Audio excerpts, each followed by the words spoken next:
말씀 증거합니다. 골로새서 강의 32번째 시간입니다.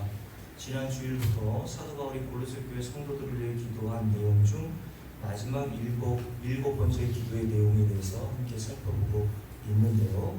그 일곱 번째 기도의 내용이라는 것은 12절 말씀에 기록되어 있는데 우리 함께 읽어보도록 합니다. 우리로 하여금 이 가운데서 성도의 기도의 뼈를 얻기에 합당하게 하신 아버지께 감사하게 하시기를 원하노라 라고 이렇게 기도했단 말이죠. 제가 골로새 교회 성도들을 위한 7가지 기도의 내용 전체를 이 7가지 기도의 내용이 마치면 여러분들께 요약하여 설명을 다시 해드릴 테니까 그 앞부분은 다 잊어버리시고요. 지난주부터 이번 주까지 계속 이어지고 있는 사도 바울이 골로새 교회를 위해서 기도한 7번째 기도의 내용이 무엇인지에 대해서 집중적으로 함께 살펴보았으면 좋겠습니다. 이 부분을 현대인의 성경에서는 이렇게 번역했습니다. 빛의 나라에서 성도들이 얻을 축복, 새 번역에서는 상속의 복 이렇게 번역했습니다. 여기에 참여할 수 있는 자격을 우리에게 주신 아버지께 감사하기를 바랍니다 라고 이렇게 번역했단 말이죠. 사도 바울은 골로새 교회 성도들을 위해서만 이러한 기도를 한 것은 아닙니다. 사도 바울이 옥중에서 쓴 서신으로 알려져 있는 골로새서 옥중 서신이라고 말씀드렸죠. 옥중 서신은 성경에 4편이 기록되어 있습니다. 그 정도는 여러분 교회 좀 한 1, 2년 다니셨으면 아셔야 좋은 정보라고 생각하는데 옥중 서신 4개가 뭐였습니까? 에베소서, 빌립보서, 골로새서, 빌레몬서. 붕어처럼 입만 뻥뻥뻥 하지 마시고요. 모르는 거 다 티가 납니다. 물론 이거 모른다고 여러분 천국 가고 하나님 나라 가는데 지장은 없어요. 여러분 이 정도 정보는 여러분들이 알면 성경을 이해하는데 굉장히 수월하단 말이죠. 사도 바울이 왜 감옥에 갇혔냐면 복음을 증거하다가 억울하게 복음을 미워하는 자들의 고발과 고소로 말미암아 로마에 가서 가택연금 상태에 있었을 때에 사도 바울이 이 서신 4가지를 썼단 말이죠. 그러니까 골로새서라고 하는 것도 골로새 교회 성도들에게 보내는 편지인데 옥중 서신이고 에베소서도 옥중에서 쓴 서신이라고 불립니다. 자, 다시 말씀을 드릴게요. 사도 바울이 지금 골로새 교회 성도들을 위해서 7번째 기도의 내용에 대한 말씀을 적어놨지 않습니까? 12절에서 그 내용을 골로새 교회 성도들에게만 이야기한 것이 아니라 에베소 교회 성도들에게도 동일한 기도의 내용을 이야기했단 말이죠.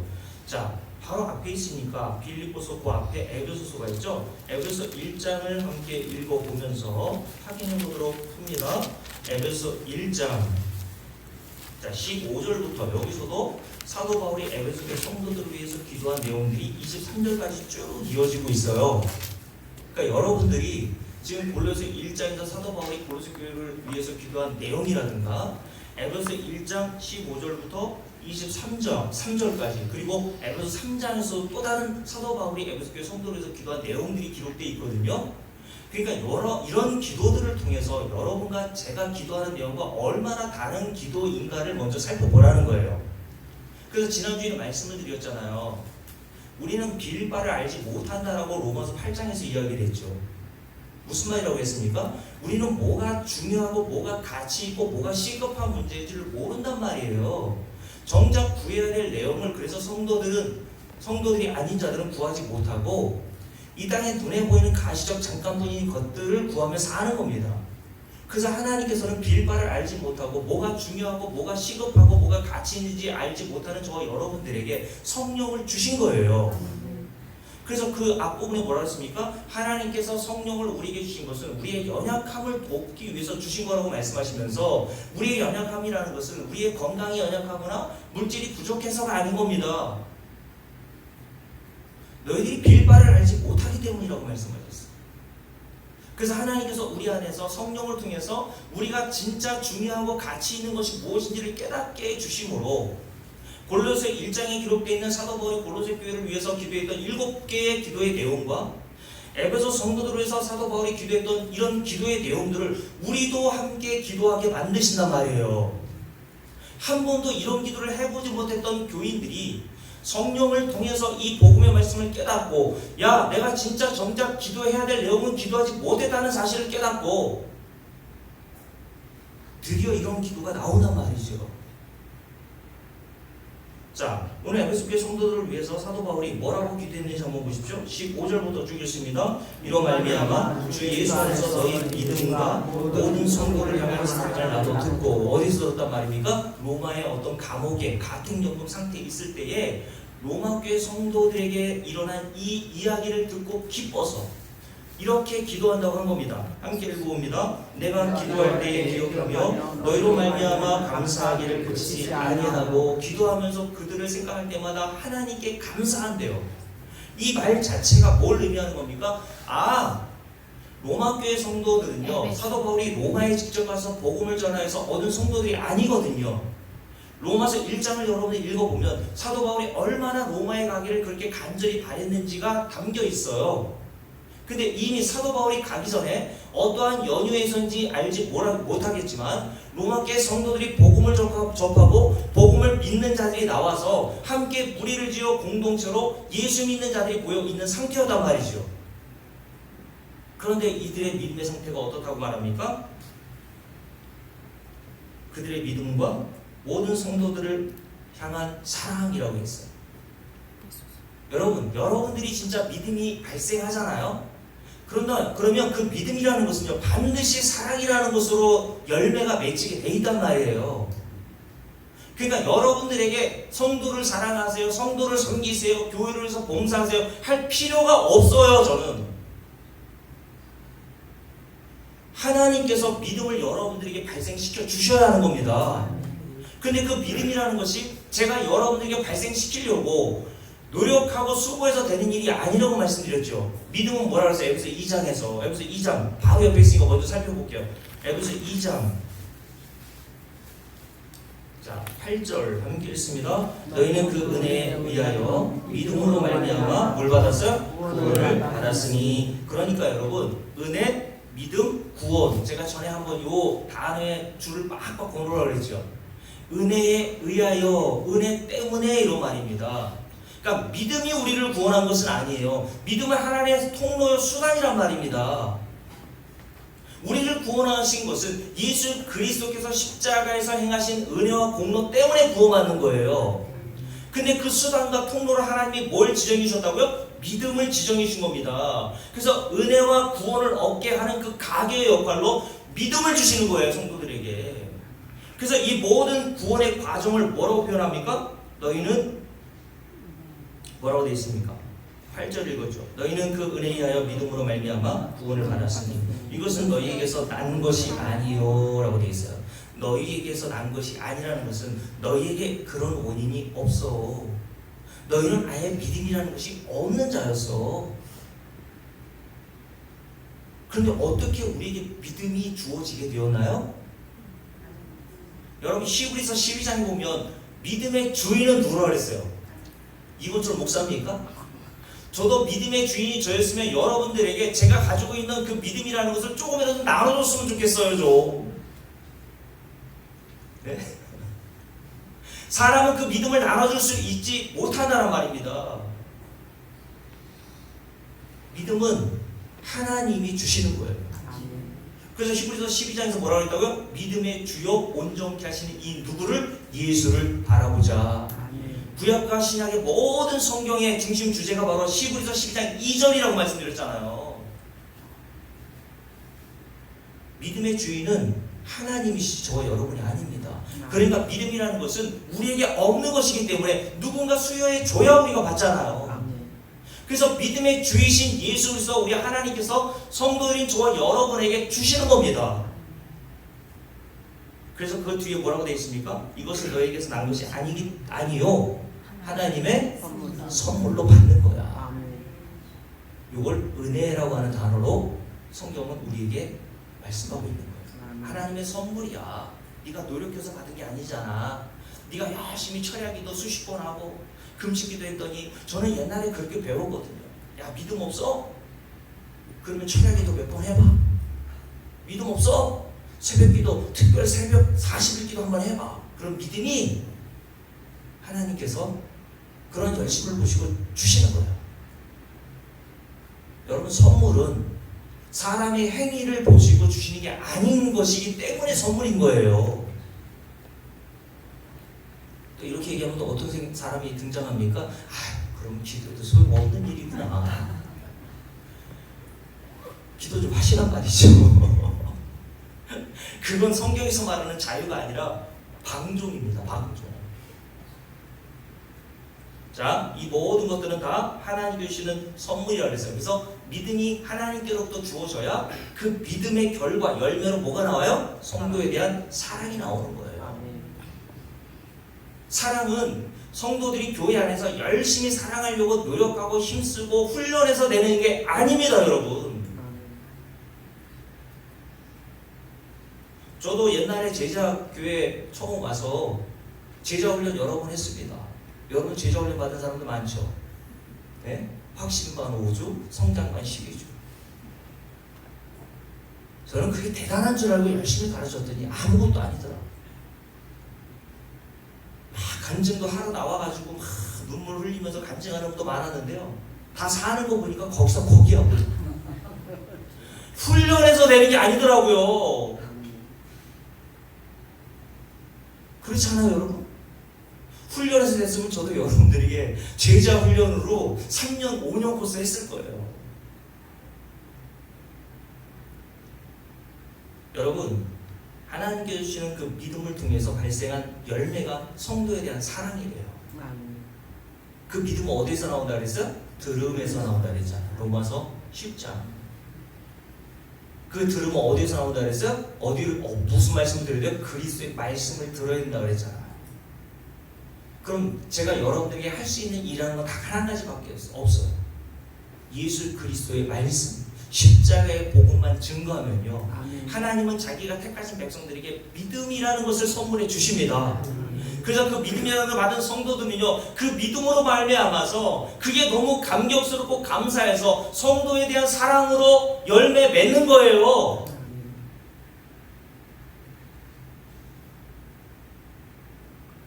그래서 제 목표가 이렇게 힘든 겁니다. 억지로 하라 그러면 그래도 여러분들 억지로 할 사람들 아닙니까? 착해가지고, 그죠?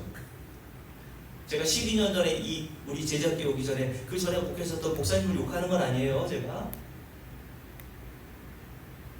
여러분들은 그 목사님이 하라는 대로 다 했잖아요. 이거 하라 그러면 이거 하고 저거 하라면 저거 하고. 근데 착하기에 이를 데 없는 제가 와가지고 은혜를 증거하니까 말들을 안 들어요, 보니까. 은혜 받는 대로 하세요 그랬더니 안 해버려요. 여러분, 저는 그럼에도 불구하고 하나님께서 택하신 자들에게 믿음이라는 것을 수여해 주시고 하나님께서 그 믿음이라는 것을 통해서 성도에 대한 사랑을 열매 맺게 하시는 자가 분명히 나오게 될 줄로 믿습니다. 저는 그 믿음으로 목회하는 겁니다. 그게 어렵고 힘들지만 저는 하나님의 이 약속의 말씀을 믿는 자거든요. 자, 다시요. 함께 읽어볼게요. 자, 17절. 뭐를 에베소교회 성도들을 위해서 기도하면서 감사하기를 그치지 아니한다라고 하는 내용이 기록되어 있냐면 함께 읽습니다. 우리 주 예수 그리스도의 하나님 영광의 아버지께서 뭘 주셔야 돼요? 지혜와 계시의 영. 이게 성령이라고 그랬어요. 성령을 저와 여러분들에게 너희에게 나누어 주사 그래야 뭘 알아요? 하나님을 알게 하시고. 그러니까 하나님을 아는 것도 지혜와 계시의 영인 성령이 주어져야 성도들이 하나님을 알아요. 자, 골로새 1장에 보면 사도 바울이 기도했던 네 번째 내용에 뭐가 붙어 있었어요? 너희들이 하나님을 좀 알았으면 좋겠다. 에베소교회 성도들에게 동일한 기도하고 있단 말이에요. 우리는 근데 이런 기도 해본 적 있나요? 내가 좀 더 하나님을 좀 알았으면, 그런 마음으로 기도해 보신 적이 얼마나 있어요? 성령은 저와 여러분들에게 이 세상에서 행복하게 사는 비결을 가르쳐 주신 게 아니란 말이에요. 재정동의처럼 돈 많이 벌어서 이 땅에서 떵떵거리면서 성공한 자로 살라고 주신 게 성경이 아니란 말입니다. 창세기부터 요한계시록 모든 전체는요, 하나님을 좀 알아먹으라고 주신 거란 말이에요. 근데 이 성경을 가지고 다른 것들을 하고 있습니다. 교회에서. 여러분, 하나님 모르면요 하나님 나라 못 들어갑니다. 왜요? 요한복음 17장 3절에 뭐라 했어요? 영생은 뭐예요? 교회 나와서 그냥 신앙생활하고 11조 열심히 내고 그러면 영생을 얻는 겁니까? 영생은 곧 유일하신 참 하나님을 아는 것과 그가 보내신 자 예수 그리스도를 알아먹는 것이 영생을 얻는 거야. 그래서 저 여러분에게 그 영생을 주시기 위해서 하나님께서 성경을 통해서 하나님은 보이지 않는 영이시잖아요. 그래서 그 보이지 않는 하나님을 알아먹게 하시기 위해서 하나님의 자비와 긍휼과 은혜가 어떠한지를 깨달아 먹게 하시기 위해서 자기 아들을 저와 여러분과 같은 인간의 모습으로 세상에 보내주시고 십자가에 못 박히는 데까지 내어주셨단 말이에요. 그래서 로마서 5장 8절에서 뭐라고 했습니까? 하나님의 사랑이 어디에서 확정됐냐? 하나님이 우리를 사랑하심이 어디에서 나타나고 어디에서 증거됐느냐? 십자가에서 확증되었다고 얘기했어요.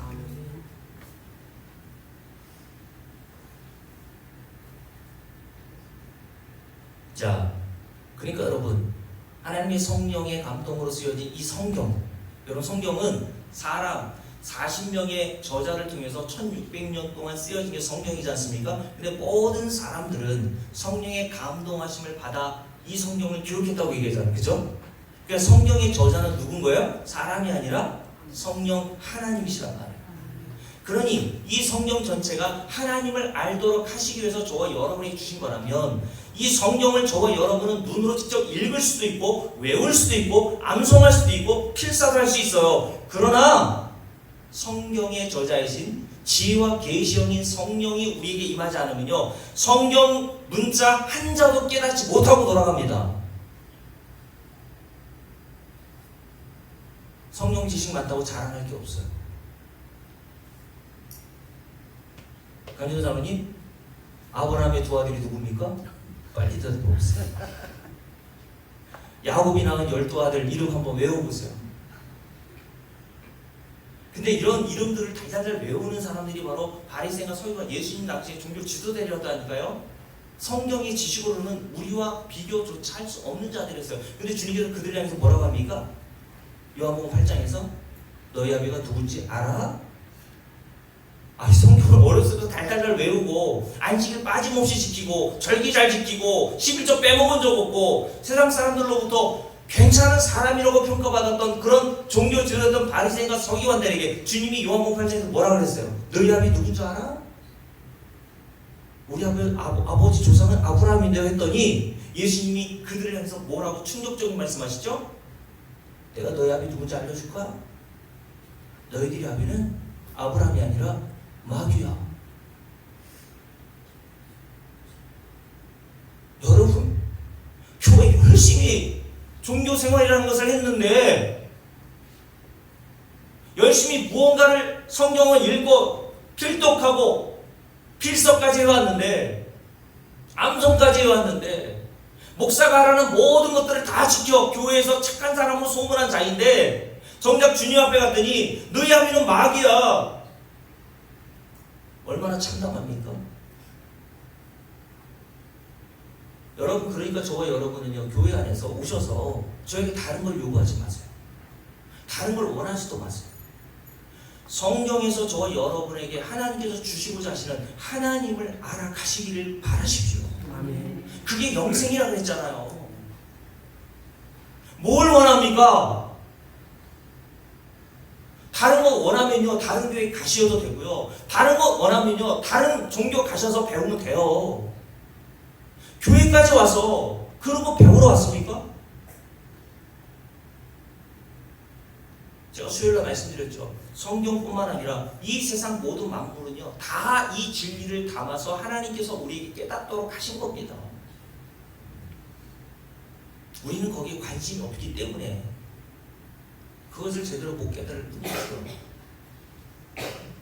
자, 그러면서 이렇게 얘기하죠. 하나님을 알게 하시기 위해 첫 번째 기도예요. 18절 함께 했습니다. 너희의 마음의 눈을 밝히사 그의 부르심의 소망이 무엇이며 하나님이 저와 여러분을 왜 불러 모으셨는지를 깨달아 알아먹어야 돼. 이걸 어떻게 깨닫는다고? 지혜와 계시의 영, 성령이 주어져야 깨닫는 거야. 하나님이 널 불러가지고 일 시키려고 부른 거 아니야. 우리는 꼭 예수 믿으면 뭔가 대단한 일을 해야 하나님이 영광 받으실 거라고 생각하는데 아니란 말이에요. 하나님이 저와 여러분을 왜 불러 모으셨습니까? 하나님은 전능하신 하나님이란 말입니다. 하나님은 어떤 일도 자기가 홀로 다 행하실 수 있는 분이에요. 하나님이 저와 여러분을 왜 불러 모으셨는지를 여러분들이 깨달아 알기를 원한다라고 이야기하면서 그 뒤에 이렇게 기도하고 있죠. 함께 했습니다. 성도 안에서 주를 보세요. 그 영광의 기업의 풍성함이 무엇이며 하나님께서 예수 그리스도의 십자가의 사건을 통해서 우리에게 주신 그 영광의 기업, 하나님께서 자기 백성인 성도들에게 주시는 그 엄청난 복이 무엇인지를 너희들이 지혜와 계시의 영인 성령을 통해서 좀 깨달아 먹었으면 좋겠다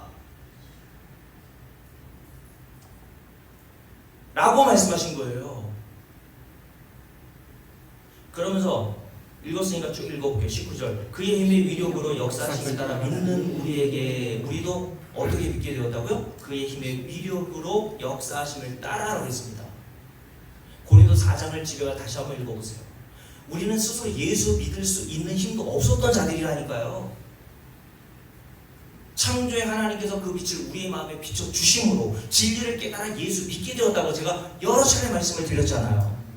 그래서 오늘 사도 바울의 에베소교회 성도들과 자신에 대해서 뭐라고 했습니까? 그 힘의 위력으로 역사하심을 따라서 믿는 우리에게 지극히 크신 능력을 깨달아 알기를 원한다라고 이렇게 이야기를 한 겁니다. 자, 먼저 18절 그 기업의 영광의 풍성함이 무엇인지를 알기를 원한다라고 사도 바울이 이야기했던 것과 오늘 우리가 골로새 교회 성도들에서 사도 바울이 7번째 기도의 내용이 똑같죠. 자, 다시 조금 있다가 에베소 1장을 돌아올 테니까요. 골로새 1장을 다시 넘겨볼게요. 골로새 1장 12절에 보면 사도 바울이 뭘 위해서 기도했다고요? 함께 다시 한번 읽어봅니다. 우리로 하여금 빛 가운데서 성도의 기업의 부분을 얻기에 합당하게 하신 아버지께 감사하게 하시기를 원한다라고 얘기했어요. 하나님께서 성도에게 주신 복, 하나님께서 성도에게 유산으로 물려주신 그 상속이 무엇인지를 아는 자만 뭐가 나와요? 하나님께 감사가 나온다는 얘기예요. 그러면 여러분들 감사는 제가 지난주에 말씀드렸잖아요. 감사도 인간의 노력과 수련과 훈련으로 나오는 게 감사가 아니라 그랬죠. 성경에서 말하는 감사는 그런 감사 없습니다. 범사에 감사하라고 했더니 이거 봐라 하나님의 명령이지 않냐, 하나님의 뜻이지 않냐. 그러니까 입 꽉 깨물고 무슨 일이 있어도 감사해야 돼. 감사 훈련을 교회에서 하지 않습니까? 그거는 다른 종교에서도 다 할 수 있는 거잖아요. 그런 감사 정도는. 하나님께서 우리에게 감사하게 하신단 말이에요. 그래서 사도 바울임에도 불구하고 이 기도를 하나님께 드린 이유가 뭐겠어요? 나는 너희들이 이렇게 하나님께 감사하게 할 능력이 없어. 성경에서 말하는 이런 하나님께 대한 감사는 하나님께서 너희들에게 지혜와 계시형인 성령을 부어주셔서 너희들이 다 어디에 있었다고 얘기해요? 13절 함께 했습니다. 함께 읽을게요.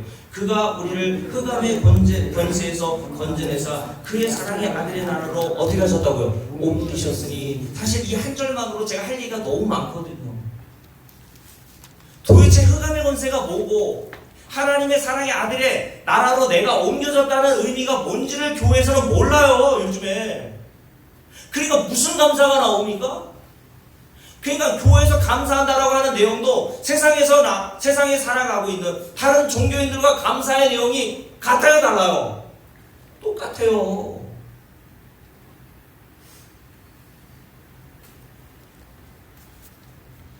근데 여러분, 성경에서 말하는 감사, 오늘 사도 바울이 골로새 교회 성도들과 에베소 교회 성도들에게 말하는 이런 기도의 내용은요,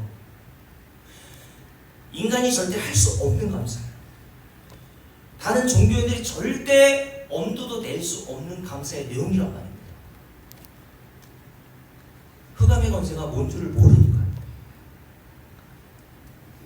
죄에서 나를 건져내셨다라고 하는 예수 그리스도의 십자가의 내가 뭔지를 알아먹지 못하는 상태에서 교회에 나와서 그래서 억지로 찬송도 하고 억지로 감사도 하고 억지로 예배하게 되는 겁니다. 그래서 교회가 종교인들로 가득한 거예요. 신앙인들이 없고 종교인들로 가득한 이유는 다른 게 없습니다. 이 진리를 깨달아 알아먹는 자가 극히 소수이기 때문에.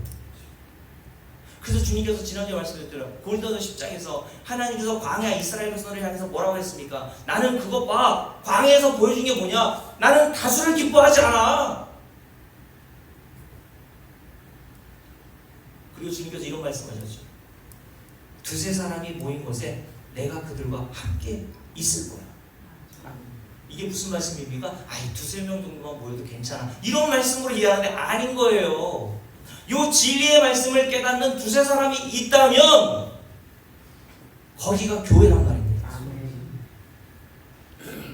그러나 다수가 수백 명, 수천 명이 모였어도요, 이 진리를 깨닫지 못하는 사람들이 모여 있는 곳은요, 하나님의 집 교회라고 할 수 없단 말이에요.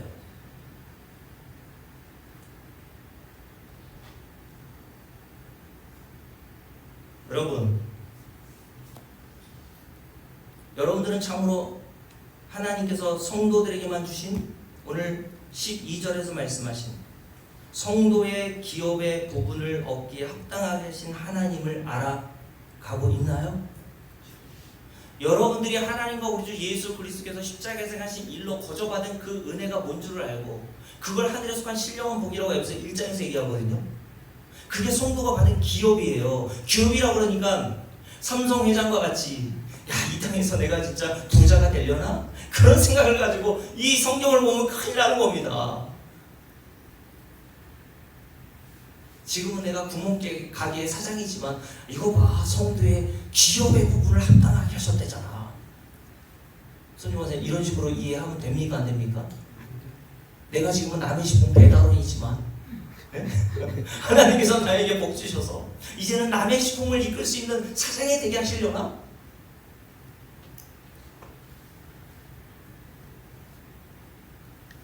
여러분, 이 성경에서 말하는 기업, 그리고 에베소 1장에서 말하는 하늘에 속한 신령한 복, 우리가 좀 이따 찾아볼 텐데, 이런 복이라는 것은요, 제가 좀 전에 말씀드렸잖아요. 이 세상 사람들이 그 단어 하나의 의미도 모를 수밖에 없고요, 가늠조차 할 수 없는 겁니다. 그리고 인간이, 그리고 목사가 어떠한 설득이나 그리고 설명이나 노력으로 여러분들을 도저히 알아먹게 하거나 이해할 수 있도록 할 수 있는 능력도 저에게는 없습니다. 예를 들어 한번 생각해 보세요. 유교에서 말하는 5가지 복, 오복이 있죠. 수, 부, 강령, 유호독, 유호독, 그리고 고종명입니다. 수는 오래 사는 거죠. 부는 이 땅에서 좀 남들보다 경제적으로 풍요롭게 사는 거. 강령은 건강하게 사는 거. 유호독은 덕을 좋아하여 즐겨 행하는 일이라고 이렇게 번역했더라고요. 그리고 고종명은 뭔지 아세요? 사람이 제명대로 살다가 편안히 죽는 것, 이게 고종명입니다. 우리가 다 고종명하길 원하죠? 요즘 수명이 남자가 83.5세인가 그렇고 여자가 85세 정도 된다고 하지 않습니까? 그러니까 83.5세보다 조금 더 오래 살면 고종명한 거예요. 그죠? 이것을 세상 사람들, 예수 믿으나 예수 믿지 않는 모든 사람들은 다 복이라고 생각하고 이런 복을 추구하죠. 그래서 옛날 유교 때부터, 유교 시대 때부터 이런 복을 추구했기 때문에 오복을 구하여 온 겁니다. 그래서 몇 년 전에 9988234 많이 들어보셨죠? 99세까지 팔팔하게 살다 죽을 때 어떻게 죽어요? 2, 3일 앓고 꼴까다 죽는 거, 요걸 복이라고 생각해서 요런 신조어가 나왔단 말이에요. 그러니까 여러분, 만약에 제가 윤석열 나이라고 보통 얘기합니다. 윤석열 대통령께서 한 살 줄여주셔가지고 지금 51세인데 51세의 나이에 갑자기 테니스타가 봉에 맞아 죽었다면 그런 죽음은 호상입니까? 악상입니까? 아휴, 복음을 증거한 후에 제명대로도 못 살다가 죽었는데 뭐 이런 식으로 생각하잖아요, 사람들이. 근데 계시록 14장에서 분명히 뭐라고 그랬습니까? 언제, 어느 때, 어떻게 죽든지 관계없이 주 안에서 죽는 자들이 다 복이 있다. 아멘. 믿습니까? 아멘. 교회에서는 아멘들 하시면서 예수 안 믿고 그냥 오래 평생 살다가 99세 장사하며 죽으시고 가면 아이고 호상이시라고 입이나 다보세요. 그냥 조문하세요.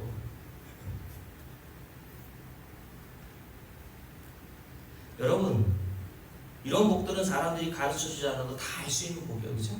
교회 밖에 있는 사람이나 교회 안에 있는 사람이나 이런 복을 알지 못하는 사람이 누가 있습니까? 그리고 그래서 이런 복을 얻으면 좋아하고 이런 복을 잃으면 슬퍼하는 거 아니겠어요? 제가 어제 제 아내와 함께 공주 다이소에 들릴 일이 있어서 공주 시내로 나갔다가 다이소 바로 옆에 사람들과 차가 이렇게 줄져 있더라고요. 그래서 제가 어제 공주 백제문화재 개막식 때문에 이렇게 사람들이 많이 왔나?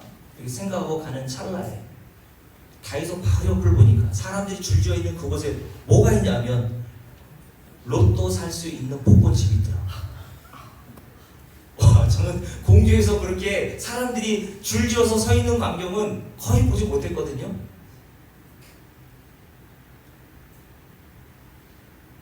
근데 요즘에는 그래도 좀 더위가 한풀 꺾여서 다행이지만 제가 지난번 그 더울 때 여름철에도요 사람들이 이렇게 주말이면 길게 늘어서 있는 모습을 본 적이 있거든요.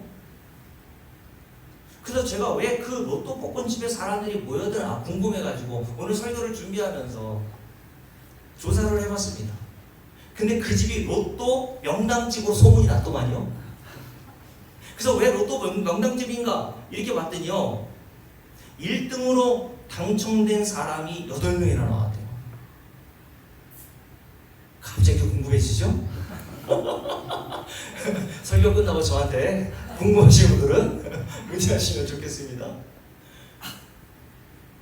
그래서 제가 그 당첨금이 얼마나 되냐 봤더니요 8명 중에서 당첨금이 다 틀린데요 1등 당첨자 중에서 최고 당첨 금액 액수가 31억이에요.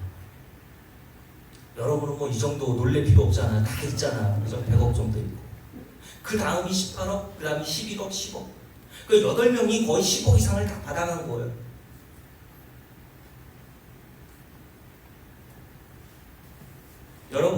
여러분께 한번 예를 들어 물어볼게요. 여러분들이 만약 그 주변을 걷다가 어떤 사람이 에이 뭐 이거 뭐 필요 없어 라고 했던 로또 복권 한 장을 거저 얻었어요. 소리가 벌써 이 꼬리가 올라가죠? 그래서 혹시나 해가지고 긁어봤더니 1등 31억이 당첨된 거예요. 손님 권사님 어떤 생각이 듭니까? 어떤 표정이에요? 지금 그렇게 떨떠름한 표정으로 있겠어요? 기절하네요.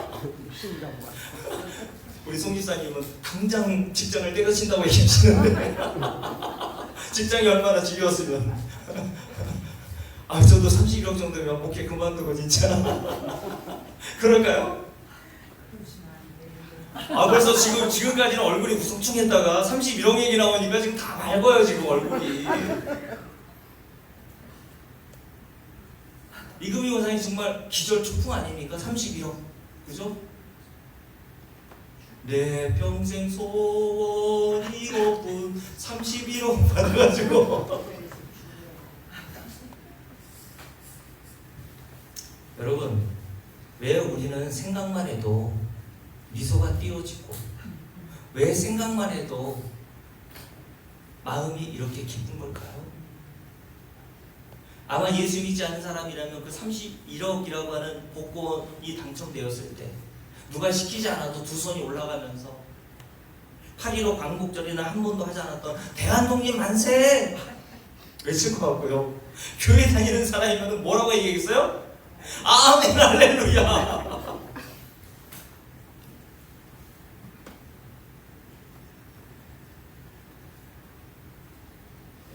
제가 아는 선배 중에 한 분이 지난해 음악을 전공하던 딸이 연세대에 들어가자 저한테 얘기하시더라고요. 딸과 함께 부둥켜 안고 울으면서 막 빵빵 뛰며 좋아했다고 합니다.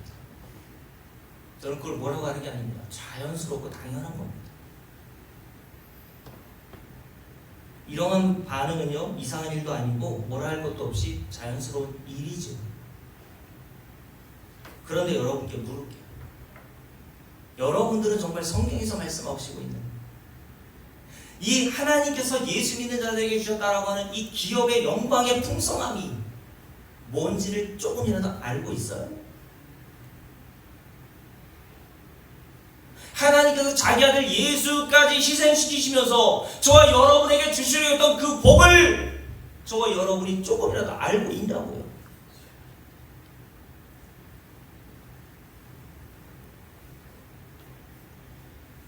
그래서 하나님께서는요, 이 세상에서 아무리 똑똑하고 머리가 좋은 사람이라도 절대 이 복을 알 수도 이해할 수 없는 것이기에 에베소 1장에서 뭘 달라고 그랬어요? 지혜와 계시형을 너에게 주시기를 바란다. 그래야 알아먹으니까요. 그래야 복이 무엇인지를 조금씩 알아가니까요. 그게 성도의 신앙생활인 겁니다, 여러분. 그 복을 여러분들이 점점 알아가면 알아갈수록요, 이 세상에 유한하고 그 전에 내가 그렇게 방방 뛰며 기뻐했던 복이 내게 주어지지 않더라도요, 성도는 기뻐하고 즐거워할 수 있는 겁니다. 이런 성도들을 교회에서 몇이나 찾아볼 수 있나요, 요즘 시대에?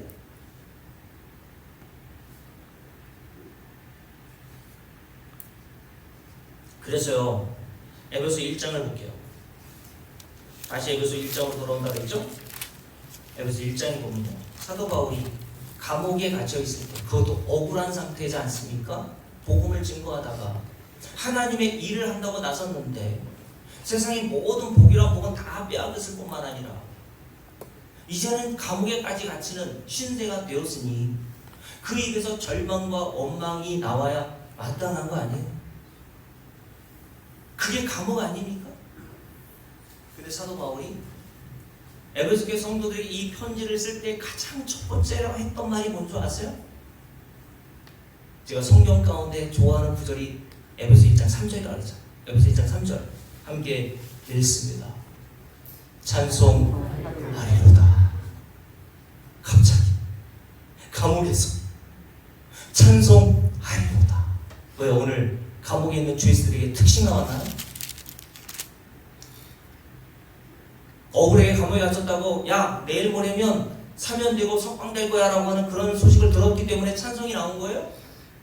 사도 바울이 그 찬송의 이유를 이렇게 얘기합니다. 3절 함께 했습니다. 찬송하리로다. 하나님 우리 주 예수 그리스도의 아버지께서 그리스도 안에서 주를 막 받고 오세요.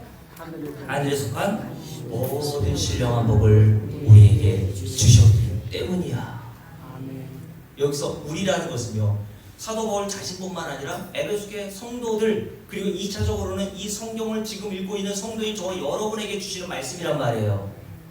이 우리라고 하는 이 공동체 안에는요, 예수 믿는 모든 과거, 현재, 미래의 성도들이 다 들어있단 말입니다. 사도 바울과 예수님 옆에서 죽을 때 고작 구원받은 강도가 다 우리라고 하는 이 단어 안에 들어있단 말이에요.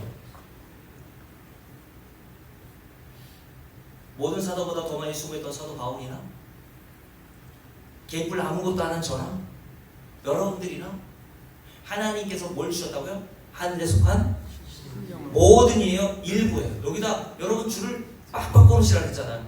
모든이라고 했어요. everything. 야, 모든 사도보다 더 많이 수고했던 사도 바울은 더 많이 받고 너는 한 일이 뭐가 있니? 차등으로 줘야지 라고 하신 게 아니라 에베소 교회 성도들이 사도 바울이 얘기했던 겁니다. 야, 나는 받을 상이 달라. 이 세상의 사상처럼 인과 응고의 사상으로 이런 대가를 받는 거야 라고 하는 것이 아니라 모든 사도보다 더 많이 수고하고 순교까지 한 나 바울이나 죽을 때 예수 믿고 하나님 나라 들어간 강도나 모든 자들이 동일하게 뭘 받았어요? 하늘에 속한 신령한 복을 받았어.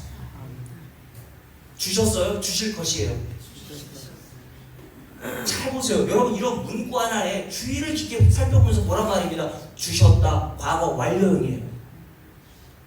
네가 하는 거 봐서 줄 거야 라가 아니라 주셨다 끝났다는 거예요. 하나님이 줬다 뺐습니까? 야, 너 하는 거 보니까 안 되겠다. 우리 간전사님 신앙 초창기 때는 막 신기상 기도원을 해가지고 그렇게 열심히 기도하고 목사님 막 이렇게 보신탑 운동하실 때 보신탑으로 이렇게 대접도 잘 하셨다고 하지 않습니까? 지금 뭐 하는 게 있어? 여러분 이런 걸로 하나님이 우리를 차등으로 평가하셔서 야 그때 그 정도면 내가 이거 줄 수 있는데 지금은 아니야 이렇게 하십니까? 하나님이 모든 신령한 하늘에서만 신령한 복을 주시는 근거는요 그 앞에 있잖아요. 그 앞에 뭐라고 되어 있습니까? 그리스도 안에서 너 그리스도 예수 때문에 내 아들이 너를 위해서 십자가에서 한 일 때문에 네가 하늘에서 간 모든 신령한 복을 거저 다 받은 거야. 그래서 여러분 하늘에 속한 신령한 복의 구체적인 내용이 4절부터 14절까지 쭉 읽어보세요. 사도 바울이 아주 의도적으로 반복적으로 하는 단어가 뭐예요? 그리스도로 말미암아 그의 피로 말미암아. 야 요거 잊지 말아야 돼. 네가 얻은 하늘에서 간 신령한 복이라는 것은 네 노력으로 받은 게 아니야. 하나님과 그의 아들 예수 그리스도도 십자가에서 행하신 그 공로로 네가 거저 다 받은 거야. 그래서 그 받은 그 하늘에서 간 모든 신령한 복을 뭐라고 합니까? 6절 보세요. 6절 함께 했습니다. 이는 그가 사랑하시는 자 안에서 요 사랑하시는 자 안이라는 뜻도 무슨 말입니까? 그리스도 예수로 말미암아 이런 뜻이에요. 안에서 그의 은혜의 풍성함을 따라 그의 피로 말미암아 속량 6절이죠. 6절 있습니다. 이는 그가 사랑하시는 자 안에서 우리에게 주를 보내시라고 옛날 말씀드렸죠. 어떻게 주셨어요? 거저 주시는 바. 거저다는 것은 두 자로 뭐라고 한다고요? 은혜라고 얘기한다는 거잖아요. 받을 자격이 없는 자에게 하나님이 무상으로 주시기 때문에 은혜라고 얘기하고요. 지금 거저 얻었다라는 내용이 뭐예요? 하늘에서 간 신령한 복, 이 모든 걸 얘기하는 거예요.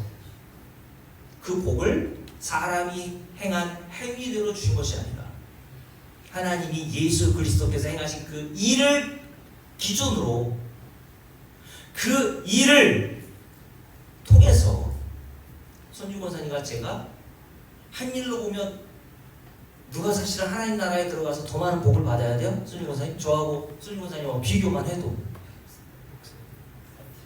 저잖아요. 안 그래? 건축하는데 뭘 했어요? 근데 그러면 제가 제일 기분 나빠야 되잖아. 이게 뭐야 이게? 뭐야 이게? 똑같이 상 주면 뭐하래? 근데 여러분 여러분들이 진짜 받을 자격이 없는 자를 알면 알수록요 그런 말을 할 수가 없어요. 그런 말이 왜 나오는 줄 아십니까? 자기가 받을 자격이 없는 자라는 사실을 알지 못하기 때문에 나옵니다. 그러니 상금론, 등급론 나오는 겁니다. 하나님은 구원도 은혜로 주시지만요. 하늘에서 온 모든 신령한 복이라는 것 자체도 하나님이 은혜로 주시는 겁니다. 맞습니까? 그 사도 바울이 갈라디아서 3장에서 뭐라 그랬어요? 야, 너희가 성령으로 시작했다가 왜 육체로 끝내? 구원은 은혜로 받는다고 하면서 왜 상급은 또 성화는 또 왜 네 육체로 한다고 얘기를 하냐? 왜 인간의 능력으로 할 수 있다고 말해? 성령으로 시작했다면 성령은 은혜, 예수 그리스도의 십자가의 공로만을 증거하잖아요.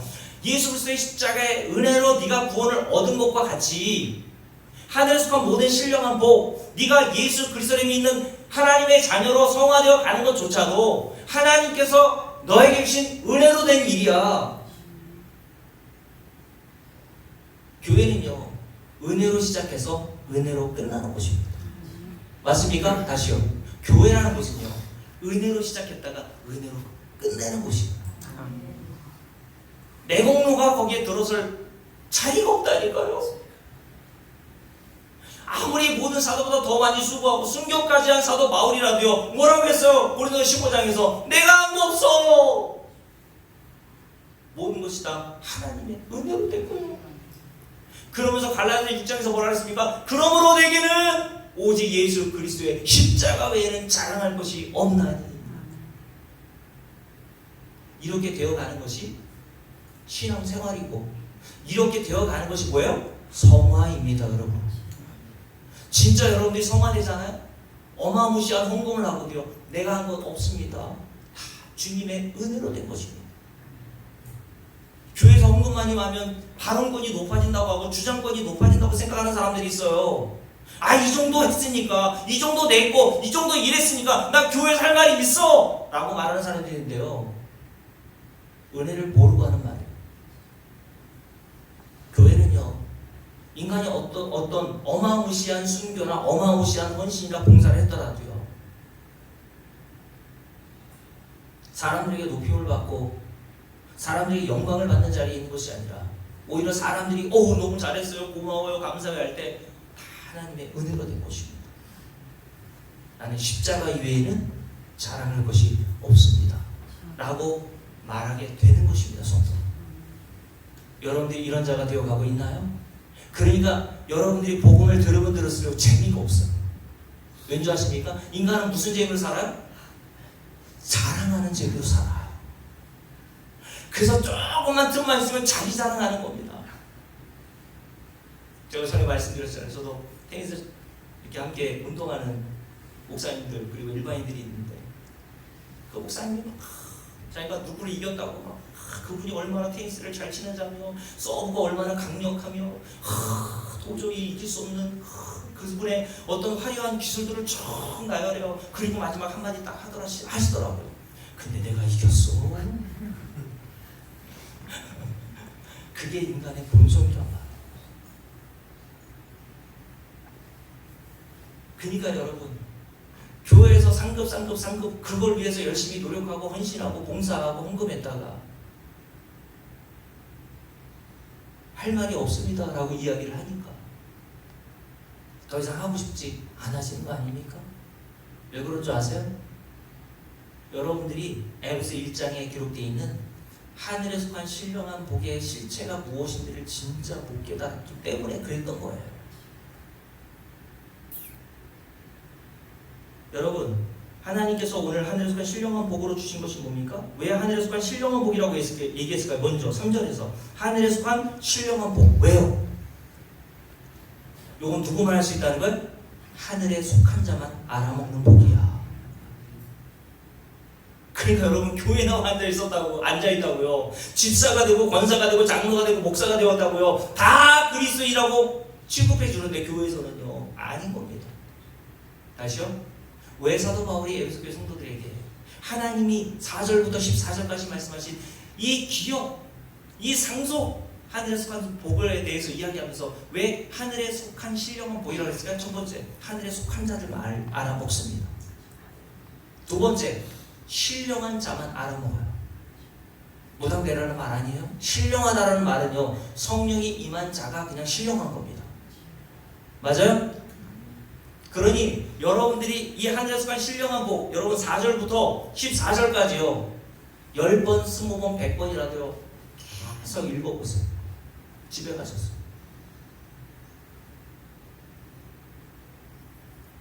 다시요. 4절부터 14절까지가 하늘에 속한 신령한 복의 구체적인 내용이거든요. 벌써 31억 있을 때는 얼굴이 밝아지고 막 흥분하던 이제 뭐 이런 복을 얘기하면 다 그냥 이렇게 우중충한 얼굴로 에이, 이런 복은 뭐야 이거. 저는요 목사였는데도요 몰랐다니까 이런 말씀이 에베소 1장에 나왔는지도 몰랐어요. 제가 초등학교 때부터 교회 열심히 다녀서 수십 번 수백 번 이미 성경을 읽었는데도요 에베소에 이 말씀이 여기에 있는지도 몰랐다니까요. 왜요? 관심이 없으니까.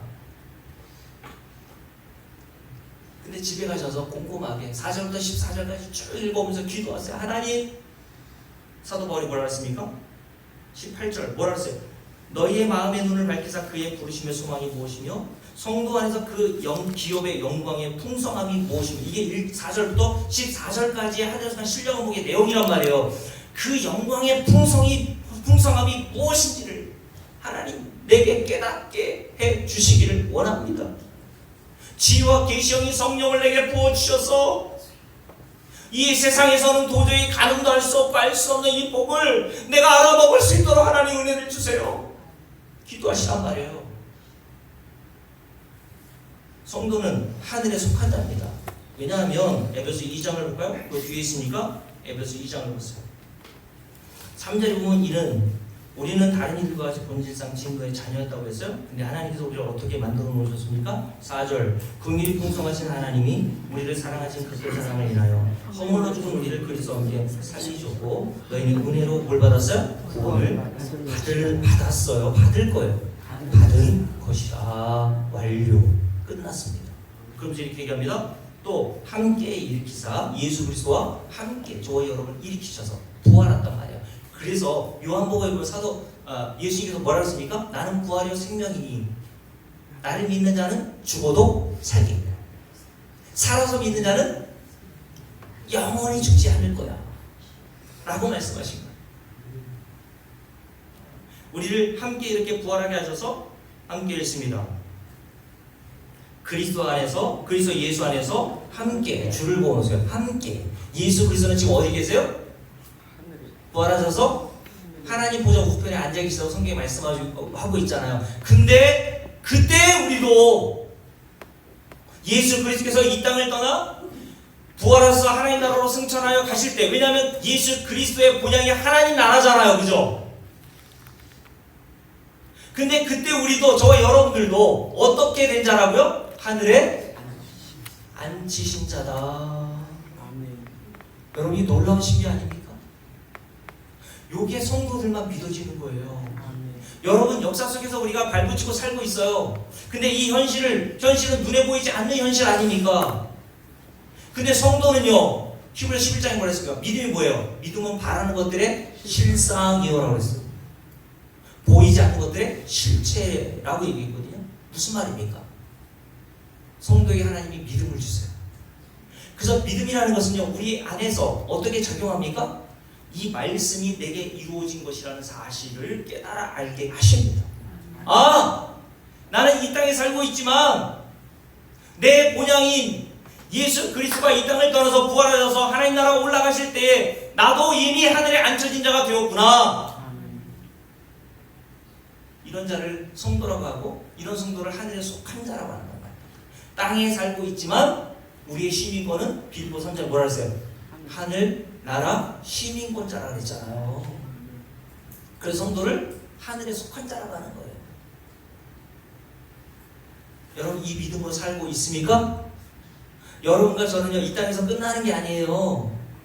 우리가 죽음 이후에는 반드시 우리의 고향인 흑암의 권세에서 건져내서 어디로 옮기셨대요? 그 사랑의 아들로 이미 옮길 거예요. 옮겨졌다고 그랬어요. 골로새 1장에서 옮겨졌다고 완료형으로 쓰고 있잖아요. 이런 자들만 뭘 알아요? 하늘에 속한 신령한 복을 이 세상으로부터 깨닫고 하나님 나라 부르실 때, 하나님께서 저와 여러분을 이 땅에서 부르실 때에 이 땅에서 51세에 죽든지 100세에 죽든지 관계가 없어요. 그래서 성도는 이미 하늘에 속한 자인데 이 땅에서 얼마나 잘 먹고 잘 사는 자가 뭐가 그렇게 대단합니까?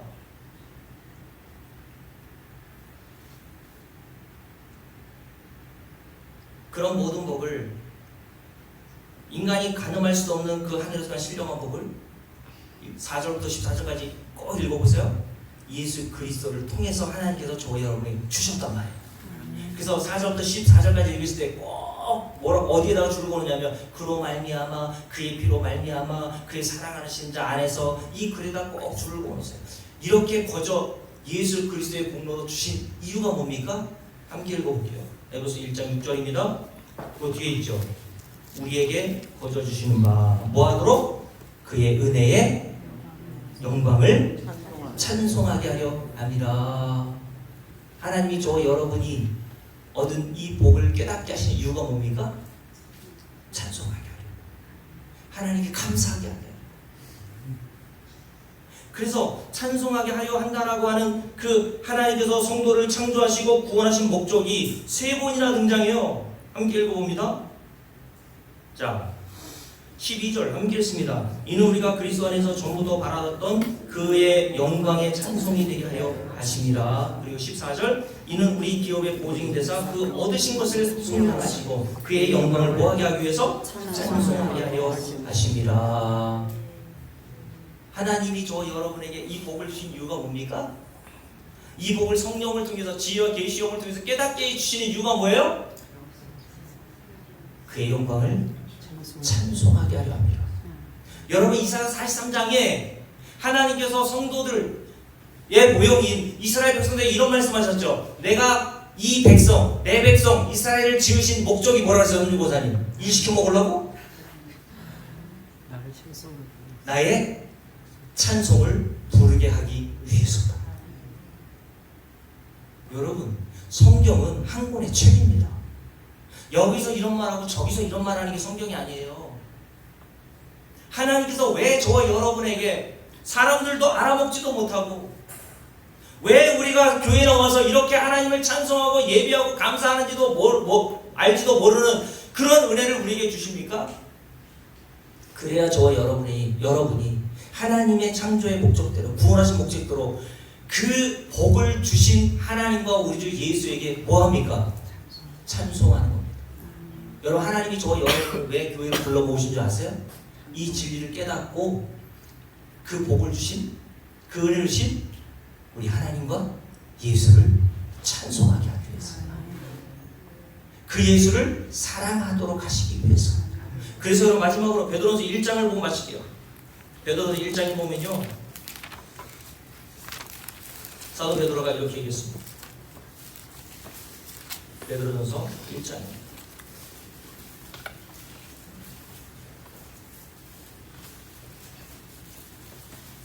베드로전서 1장 예수 믿는 것 때문에 흩어진 나그네라고 표현했습니다. 1장 1절에 함께 쭉 읽을게요. 시간이 없어서 제가 다 하나하나씩 다 말씀 못 드리고 쭉 읽어봅니다. 1장 1절부터 예수 그리스도의 사도 베드로는 본도 갈라디아, 갑바도기아, 아시아와 비두니아에 흩어진 나그네. 이들이 왜 흩어졌다고요? 사도행전 12장을 보면 알아요. 예루살렘 교회에 핍박이 일어나서 예루살렘 교회 수장이었던 야고보가 헤롯 왕에게 목배임을 당하는 핍박과 환란이 일어나거든요. 그래서 그 환란과 핍박을 피해서 예수 믿는 자들이 각지로 흩어지게 된 거예요. 아버지를 떠나고 직장을 잃어버리고 모든 것들을 다 잃었습니다. 그런데 이들에게 편지하면서 사도 베드로가 뭐라고 얘기하는지 함께 했습니다. 곧 하나님 아버지의 미리하심을 따라 성령의 거룩하게 하심으로 순종함과 예수 그리스도의 핏뿌림을 얻기 위하여 택하심을 받은 자들에게 편지하노니 은혜와 평강이 너희에게 더욱 많을지어다. 지금 놀려요 사람? 다 잃어버렸는데 은혜와 평강이 너희에게 많을지어다. 그래서 3절 함께 했습니다. 더 과간인 건 3절이에요. 우리 주 예수 그리스도의 아버지 하나님을 찬송하리로다. 세상의 것들 다 잃어버렸는데 오히려 하나님과 그의 아들 예수를 찬송합시다. 다른 번역에 찬송합시다 이렇게 나오거든요. 그 이유가 이렇게 나오죠. 함께 했습니다. 그의 많으신 긍휼대로 예수 그리스도를 죽은 자 가운데서 부활하게 하심으로 말미암아 우리를 거듭나게 하사 산 소망이 있게 하시며. 어떤 복이라고 얘기합니까? 우리가 얻은 복을 썩지 않고 더럽지 않고 쇠하지 아니하는 유업. 이거 기업이란 말과 똑같아요. 골로새 1장, 에베소 1장에서 말하는 기업. 성도가 얻은 하늘에서 신령한 복. 그 복은 뭐라고 했습니까? 쇠하지도 않고 썩지도 않고 더럽지도 않고 영원한 복을 하나님께서 너에게 주셨기에 그 복을 주신 하나님을 찬송해야지. 4절 말씀 있습니다. 썩지 않고 더럽지 않고 쇠하지 않는 그 유업을 잊게 하시나니 곧 저와 여러분을 위해서 어디에? 하늘에 간직하신 것이다. 하나님이 그 복을, 완전한 복을 주시기 위해서 이렇게 우리를 위해서 간직해 주셨다는 거예요. 그러면서 이렇게 얘기합니다. 5절 너희는 말세에 나타내기로 예비하신 그 구원을 얻기 위하여 믿음으로 말미암아 하나님의 능력으로 보호하심을 받았느니라. 그 믿음은 그래서 뭐라고 합니까? 6절 그러므로 너희가 이제 여러가지 시험으로 말미암아 잠깐 근심하게 되지 않을 수 없으나 오히려 크게 기뻐하는도다. 세상의 모든 것들을 다 잃었는데 흩어진 나그네로 살던 예수 믿는 성도들이 지금도 여전히 흩어져서도 고난과 핍박이 그치지 않는데도 불구하고 그런 근심 중에서 어떻게 하고 있대요? 오히려 크게 기뻐하고 있다. 왜요? 너희들이 이 세상에 사라질 복을 얻은 게 아니지. 그러나 하나님께서 너에게 주신 이 엄청난 복은 썩지도 쇠하지도 낡아지도 않을 그 복을 하나님께서 너에게 주셨다. 아멘. 너희를 주시기 위해, 너 그 복을 주기 위해서 하나님께서 하늘에서 이렇게 간직하고 계셔. 아멘. 그래서 그 믿음을 뭐라고 합니까? 함께 읽습니다. 7절. 너희 믿음의 확실함은 불로 연단하여도 없어질 금보다 귀하여. 그래서 성도의 믿음을 금보다 귀한 믿음이라고 하는 거예요. 금보다 귀하여 예수 그리스도가 나타나실 때에 칭찬과 영광과 존귀를 얻게 할 것이니라. 예수를 너희가 보지 못하였으나 그러므로 너희는 어떻게 된다고요? 예수를 사랑하는도다. 이제도 보지 못하냐? 나 못하나 믿고 말할 수 없는 영광스러운 즐거움으로 기뻐하니 믿음의 결국 곧 영혼의 구원을 받았기 때문이다. 아멘. 여러분, 이게 순수한 말이에요. 하늘에서 간 신령한 복이 뭔지를 깨닫잖아요. 그리고 그 복을 주시기 위해서 예수께서 십자가에 행하신 일이 뭔지를 여러분들이 알잖아요. 그러면은 여러분들은요, 베드로 사도가 이 편지를 받아보기 위해서 신자에게 했던 말과 같이 세상에 어떤 복이 없어도 오히려 크게 기뻐할 수 있고, 그리고 그 복을 주신 우리 주 예수를 어떻게 해야 된다고요? 너희가 보지 못하고, 이들은 예수를 본 적이 없어. 예수님의 기적을 본 적이 없단 말이에요. 저 여러분 마찬가지 아닙니까? 근데 어떻게 한다고 이들이? 예수를 사랑하는 도다.